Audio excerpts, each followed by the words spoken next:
در مؤسسه تحصیلات میانه عمومی رقم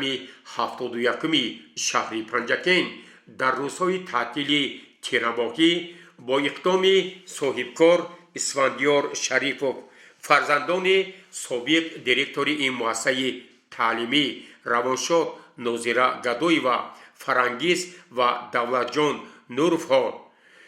مسابقه شахمат برگزار گردید. در این مسابقه 42 نفر شахматбозон از مؤسسه‌های تعلیمی شهر و دهات پنجکین شرکت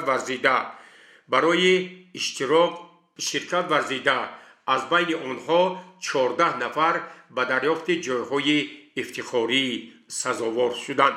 به مناسبت جنبست مسابقه شахмат به یادبود سابق دیرکتور مؤسسه تحصیلات میانه عمومی رقم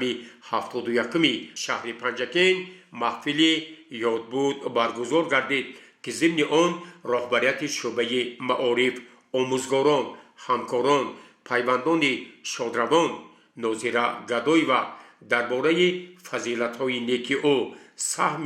این آموزگاری شناخته در رشد معارف و همزمان ساحه تلویزیون و رادیو اندیشه و خاطرات خویش را ابراز نموده بار دیگر یاد او را گرامی داشتند.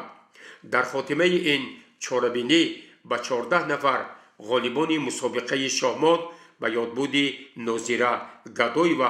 از طرف تشکیل کنندگان و سهمگزاران افتخارنامه ها، تحفه های خاطروی تقدیم کرده شد.